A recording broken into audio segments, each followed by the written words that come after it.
माई मेरी सच्चियाँ जोता वाली माता तेरी सदा ही जय। नव दुर्गे माता तेरी सदा ही जय। या देवी सर्वभूतेषु मां शक्तिरूपेण संस्था नमस्तस्यै नमस्तस्यै नमस्तस्यै नमो नमः। नवरात्रि के दूसरे दिन देवी ब्रह्मचारिणी की पूजा। जानिए जन्म कथा और पूजा फल और स्तुति मंत्र। शारदीय नवरात्रि शुरू हो चुके हैं और आज नवरात्रि का दूसरा दिन है। नवरात्रि एक संस्कृत शब्द है जिसका अर्थ होता है नौरातें। इन नौरातों और 10 दिन के दौरान शक्ति देवी के नौ रूपों की पूजा की जाती है और 10वां दिन दशहरा मनाया जाता है। माँ दुर्गा की नव शक्तियों का दूसरा स्वरूप देवी ब्रह्मचारिणी का है।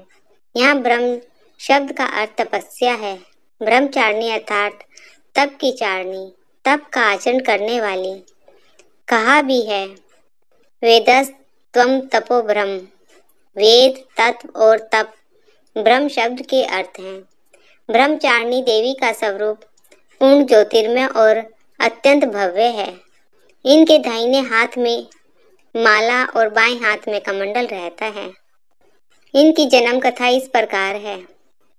अपने पूर्व जन्म में जब ये हिमालय के घर में पुत्री रूप में उत्पन्न हुई थी, तब नारद के उपदेश से इन्होंने भगवान शंकर जी को पति रूप में प्राप्त करने के लिए अत्यंत कठिन तपस्या की थी। इस दुष्कर तपस्या के कारण इन्हें तपस्चारिणी अर्थात ब्रह्मचारिणी नाम अभिहित किया गया। 1000 वर्ष उन्होंने केवल फल मूल खाकर व्यतीत किए और 100 वर्षों तक केवल शाक पर निर्वाह किया था। कुछ दिनों तक कठिन उपवास रखते हुए देवी ने खुले आकाश के नीचे वर्षा और धूप के भयानक कष्ट सहे। इस कठिन तपस्या के पश्चात 3000 वर्षों तक केवल जमीन पर टूटकर गिरे हुए बेल पत्रों को खाकर वे भगवान शिव की उपासना करती रही। इसके बाद उन्होंने सूखे बेल पत्रों को भी खाना छोड़ दिया और कई हजार वर्षों तक वे निर्जल और निराहार तपस्या करती रही। पत्तों को भी खाना छोड़ देने के कारण उनका एक नाम अपर्णा भी पड़ गया। 1000 वर्षों की इस कठिन तपस्या के कारण ब्रह्मचारिणी देवी का शरीर एकदम क्षीण हो उठा। उनकी यह दशा देखकर उनकी माता मैना अत्यंत दुखी हुई और उन्होंने इस कठिन तपस्या से विरक्त करने के लिए आवाज दी उमा। तब से देवी ब्रह्मचारिणी का एक नाम उमा भी पड़ गया। उनकी इस तपस्या से तीनों लोकों में हाहाकार मच गया। देवता, ऋषि, सिद्धगण, मुनि सभी देवी ब्रह्मचारिणी की इस तपस्या को अभूतपूर्व पुण्य कृत्य बताते हुए उनकी सराहना करने लगे। अंत में पितामह ब्रह्मा जी ने आकाशवाणी के द्वारा उन्हें संबोधित करते हुए प्रसन्न स्वर में कहा, हे देवी, आज तक किसी ने ऐसी कठोर तपस्या नहीं की जैसी तुमने की है।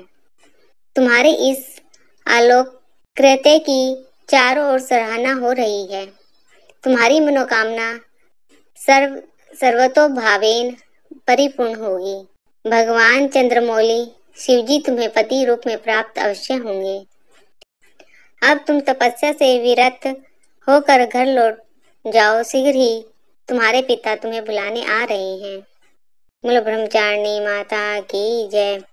इसकी पूजा का फल देवी ब्रह्मचारिणी की आराधना से अनंत फल की प्राप्ति एवं तप, त्याग, वैराग्य, सदाचार, संयम जैसे गुणों की वृद्धि होती है।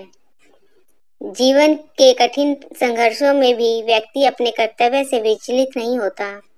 माँ ब्रह्मचारिणी देवी की कृपा से उसे सर्वत्र सिद्धि और विजय की प्राप्ति होती है। लालसाओं से मुक्ति के लिए माँ ब्रह्मचारिणी का ध्यान लगाना अच्छा होता है। इनके स्तुति मंत्र, या देवी सर्वभूतेषु माँ ब्रह्मचारिणी रूपेण संस्था नमस्तस्यै नमस्तस्यै नमस्तस्यै नमो नमः। माँ ब्रह्मचारिणी को कौन सा भोग लगाएं? माँ ब्रह्मचारिणी को चीनी और मिश्री भी काफी पसंद है, इसीलिए माँ को भोग में चीनी, मिश्री और पंचामृत का भोग लगाएं।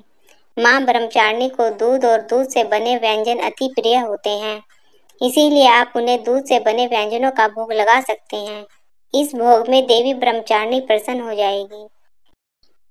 माई मेरी सच्चियाँ जोता वाली माता तेरी सदा ही जय।